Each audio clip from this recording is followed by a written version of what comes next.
कांग्रेस के दिग्गज नेता राहुल गांधी की भारत जोड़ो न्याय यात्रा इन दिनों उत्तर प्रदेश में है। आज राहुल की यात्रा प्रतापगढ़ पहुंची, जहां कांग्रेस के कार्यकर्ताओं ने राहुल गांधी का जोरदार स्वागत किया। राहुल गांधी ने इस दौरान प्रधानमंत्री नरेंद्र मोदी और भारतीय जनता पार्टी पर जमकर निशाना साधा। राहुल ने आरोप लगाया कि मोदी सरकार गरीब और पिछड़े लोगों पर भेदभाव कर रही है। एक साल पहले हमने कन्याकुमारी से कश्मीर तक भारत जोड़ो यात्रा की थी। 4000 किलोमीटर हम चले, हजारों लोग, लाखों लोग एक साथ मिलकर भारत जोड़ने के लिए समुंदर से हिमालय की बर्फ तक चले।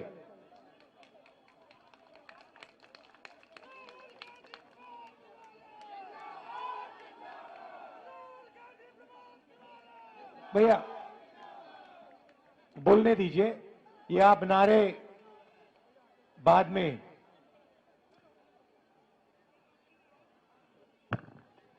देश में बीजेपी और आरएसएस नफरत और हिंसा फैला रही है। एक धर्म को दूसरे धर्म से लड़ाती है, एक जात को दूसरी जात से लड़ाती है और हिंसा देश में फैलाती है। 4000 किलोमीटर में मैंने हजारों युवाओं से, किसानों से, छोटे व्यापारियों से बात की। 7 घंटे हम चलते थे, 15 मिनट शाम को ऐसा भाषण होता था और लोगों ने मुझे सिर्फ 2-3 बात बोली। सबसे पहले, हर प्रदेश में बेरोजगारी, बेरोजगारी, बेरोजगारी, बेरोजगारी, जहां भी आप देखो बेरोजगारी दिखेगी। युवाओं से बात करो, कहते हैं राहुल जी 5-6 लाख रुपए, 10 लाख रुपए हमने प्राइवेट यूनिवर्सिटी और कॉलेजेस को दिया है। हमने सोचा था, ये झंडा हटाइए, हमने सोचा था कि ये जो हमने 5-6 लाख रुपए प्राइवेट कॉलेज और यूनिवर्सिटी में डाला, इससे हमें डिग्री मिलेगी और डिग्री से हमें रोजगार मिलेगा। हमने रोजगार पाने के लिए ये शिक्षा ली है। ये कॉलेज की degree, medical degree, legal degree, ये हमने ऐसे नहीं ली, हमने ये रोजगार पाने के लिए ली है।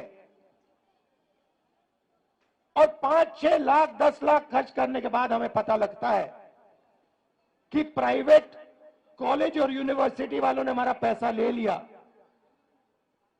एक कागज हमें पकड़ा दिया और हिंदुस्तान में उस कागज का कोई मतलब ही नहीं है, क्योंकि उस कागज से हमें रोजगार तो नहीं मिलता। दूसरों ने कहा राहुल जी हम पढ़ते हैं और फिर एग्जाम के दिन पेपर लीक हो जाते हैं और युवाओं के मोबाइल फोन पे हमें दिखते हैं, मोबाइल पे हमें दिखते हैं। मतलब हमने 6-7 लाख रुपए डाले, हमने मेहनत की और किसी चोर ने पेपर चुरा के 100% मार्क ले लिए।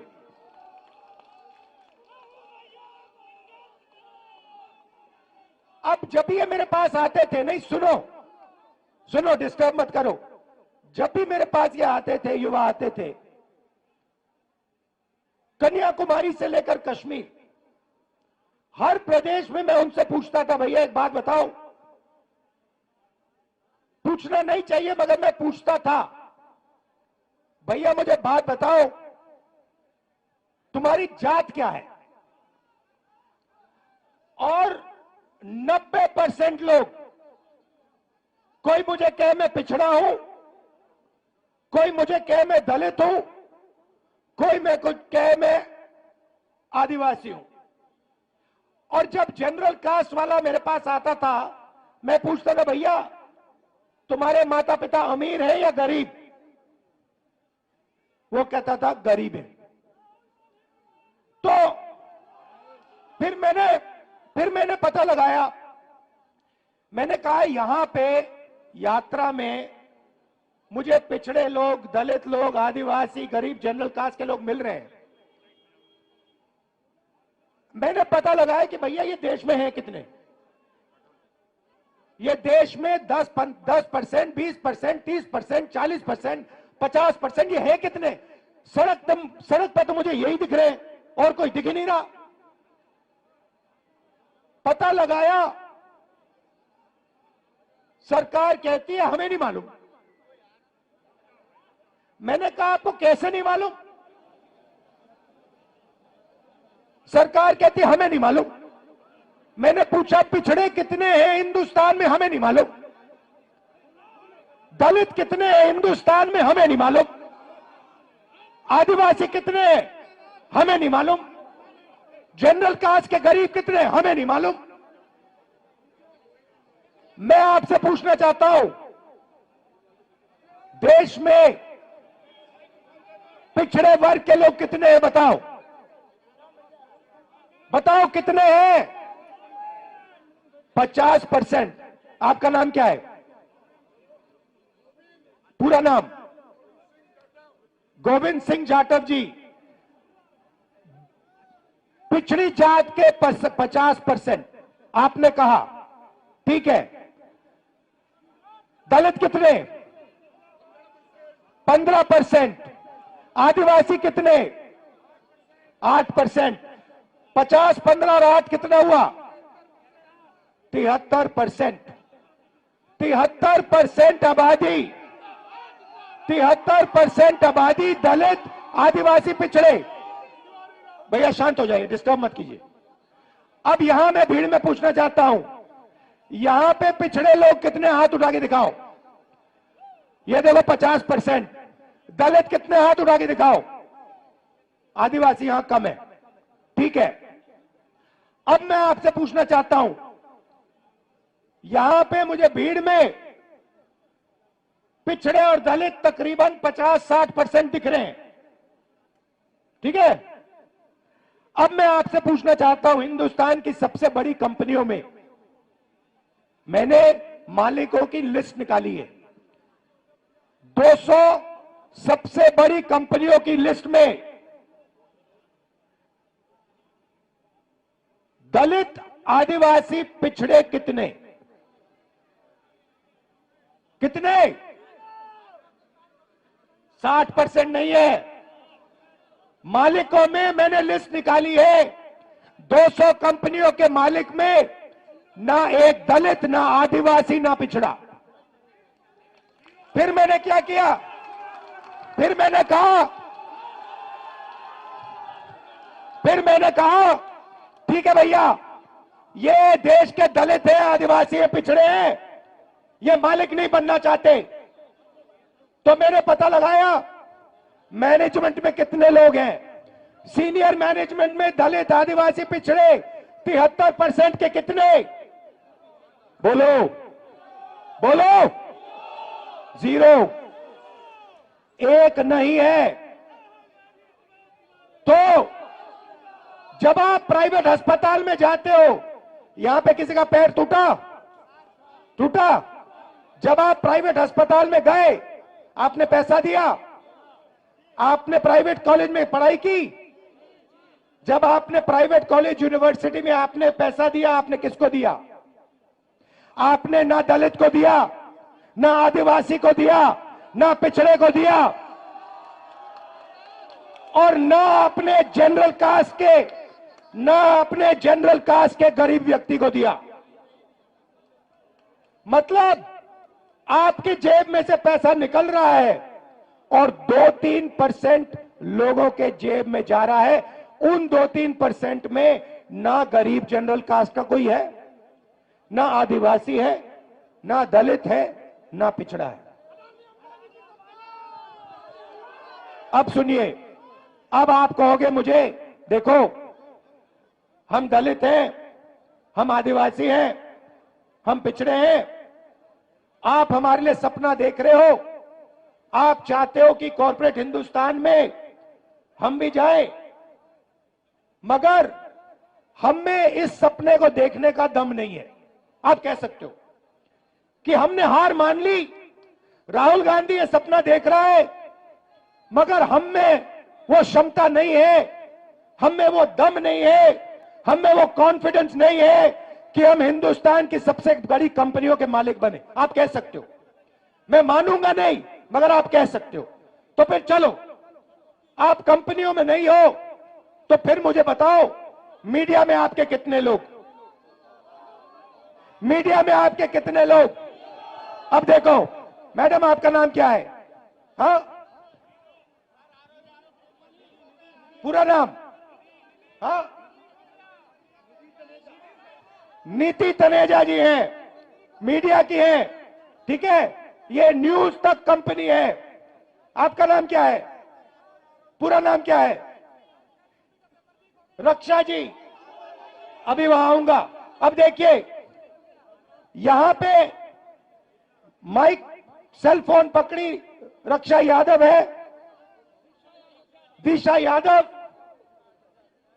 और ये दिशा यादव जो है, ये हिंदुस्तान की सबसे बड़ी मीडिया कंपनी की मालिक कभी नहीं बन सकती है, क्योंकि इसके नाम के पीछे यादव शब्द है। ये नहीं बन सकती है। ये कितना भी पसीना दे दे अपना, कितना भी खून दे दे अपना, ये पिछड़े वर्ग की है, ये हिंदुस्तान की मीडिया कंपनी की मालिक नहीं बन सकती है। ऐसे ही यह लड़की, ये दिन भर कैमरा लिए घूमेगी, 24 घंटा कैमरा लिए घूमेगी, मगर जो इसके मालिक इसे कहेंगे वो इसको दिखाना पड़ेगा। जो ये दिखाना चाहती है वो नहीं दिखाया जाएगा। क्यों? क्योंकि ये पिछड़े वर्ग की है। मीडिया में आपका कोई मालिक नहीं, सीनियर मैनेजमेंट में, बड़े पत्रकारों में आपका एक आदमी नहीं। अब मैं कहता हूं, ठीक है, पिछड़े लोग के, दलित आदिवासी लोग मीडिया में भी नहीं जाना चाहते। चलो मीडिया छोड़ो, प्राइवेट अस्पताल छोड़ो, प्राइवेट यूनिवर्सिटी कॉलेज छोड़ो, मुझे हाई कोर्ट का बता दो। हाई कोर्ट में दलित आदिवासी पिछड़े कितने हैं बताओ? चुप हो गए, दम नहीं है आप में, आप सोए हुए हो। 650 हाई कोर्ट के जज हैं, 73% आप लोगों की आबादी है, 100 जज 73% के पास, और वो भी छोटे छोटे। चलो आप मुझे कहोगे, हिंदुस्तान में 73% को ना कॉर्पोरेट हिंदुस्तान में जगह चाहिए, ना मीडिया में जगह चाहिए, ना कोर्ट्स में जगह चाहिए, तो फिर मैं आपसे कहता हूं, ठीक है, बताओ हिंदुस्तान के ब्यूरोक्रेट्स में आपके कितने लोग? 90 लोग हिंदुस्तान की सरकार को चलाते हैं। ये नरेंद्र मोदी को वहां पे बैठा रखा है, ये हिंदुस्तान नहीं चलाता। नरेंद्र मोदी के पास 90 लोग बैठे हैं, समझे? बजट बढ़ता है तो ये 90 लोग डिसाइड करते हैं कहां पैसा जाएगा। आपके प्रधानमंत्री को इन चीजों के बारे में समझ नहीं है, उनको नहीं मालूम कि बजट कैसे बनता है, पैसा कहां कैसे जाता है। उनको भाषण देना जानते, वो भाषण देना जानते हैं, वो नफरत फैलाना जानते हैं, भाषण देना चाहते हैं, इसलिए उनको वहां बैठाया गया है। बैठाया किसने? अदानी ने, अंबानी ने, इन लोगों ने। ठीक है, अब सुनिए, 90 लोगों में से आपके बजट का एक एक रुपया एक एक रुपया ये 90 लोग बांटते हैं। डिफेंस में कितना जाएगा? अग्निवीर योजना होगी या नहीं होगी? नहीं नहीं भैया बोलो, जितना बोलना है आपको। नहीं होगी, कुछ फर्क नहीं पड़ता, कुछ फर्क नहीं पड़ता। आप में कुछ दम नहीं है, आप में कुछ दम नहीं है, बोलो जितना बोलना है, कुछ नहीं होगा। अरे भाई सुन लो, समझ लो, समझ लो, समझ लो, आपके दिमाग में बात बैठ नहीं रही है। आप जितना चिल्लाना चाहते हो चिल्ला लो, जितना आप कहना चाहते हो अग्निवीर नहीं होगा, चिल्ला लो, कुछ फर्क नहीं पड़ने वाला। आप में दम नहीं है, आप में दम नहीं है। अग्निवीर होगा, अग्निवीर होगा। क्यों? क्योंकि अदानी चाहता है इसलिए अग्निवीर होगा, मोदी चाहता है इसलिए अग्निवीर होगा। कैसे? वो क्या दम नहीं है आप में? कैसे नहीं होने? देखो हो रहा है। आप चिल्लाते हो और कुछ नहीं करते, दम नहीं है आप में। 73% में दम नहीं है। सुलारक मैं बताऊंगा आपको रास्ता, मैं रास्ता बताऊंगा, मगर दम नहीं है तुम लोगों में। तुम लोग सोए हुए लोग हो। मैं खुल के तुम्हारे सामने बोल रहा हूं, तुम लोग सो गए हो। 73% हिंदुस्तान का जो बब्बर शेर है, जो इस देश को चलाता है, जो इस देश को आगे ले जाता है, वो सो गया है, डर गया है। ये देश की सच्चाई है। आओ ऋषभ सिंह को ऊपर लाओ। अब मैं आपको हिंदुस्तान की राजनीति, ये पूरा का पूरा ड्रामा जो चल रहा है, 1 मिनट में समझाने जा रहा हूं। ये है ऋषभ सिंह, अच्छी तरह देखो इसको, ठीक है? अब मान लो मैं ऋषभ सिंह, हम सब ऋषभ सिंह का जेब काटना चाहते हैं। मान लो ये तो सिक्योरिटी वाले हैं। मान लो यहां पे लोगों ने मन बना लिया इसकी जेब काटनी है। पहला काम क्या करेंगे? पहला काम कहेंगे वो ऋषभ उधर देख, उधर देख, वो देख पाकिस्तान, उधर देख, ओए इधर देख, वो देख अमिताभ बच्चन, उधर देखो, वो देख ऐश्वर्या राय, ओए उधर देख, वो क्रिकेट। पहला काम ये। फिर ऋषभ सिंह उधर देखेगा, उधर देखो, ये पीछे से बंदा आएगा, जेब काट लेगा, ठीक है? इसका नाम अदानी। वो जो ये कर रहा है उसका नाम मोदी। और तीसरा यहां पे एक बंदा खड़ा रहेगा, भैया मुझे एक डंडा देना जरा। हाँ ये दो, डंडा दो। और तीसरा यहां पे एक पीछे होगा, एक पीछे होगा वो अदानी, एक मोदी कहेगा इधर उधर देखो। और ये तीसरा यहां पे डंडा लिए खड़ा होगा, ऐसे ऐसे ऐसे डंडा लिए खड़ा होगा। अगर किसी ने उल्टी सीधी बात की तो डंडा। Amit Shah, ED, CBI, income tax, police, ये सब। मैं काशी मंदिर गया, बात समझो आप। मैं काशी मंदिर गया, मैं शिव को मानता हूं। मैं काशी मंदिर गया, वहां पे पुलिस वालों ने क्या किया? वहां पे पुलिस वालों ने क्या किया? सारे मोबाइल फोन हटा दिए, सारे मोबाइल फोन हटा दिए।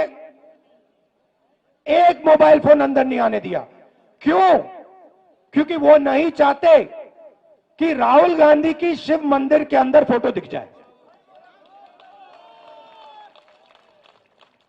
उसके बाद वाराणसी में सारा का सारा सेलफोन का जो नेटवर्क है उसको डाउन कर दिया।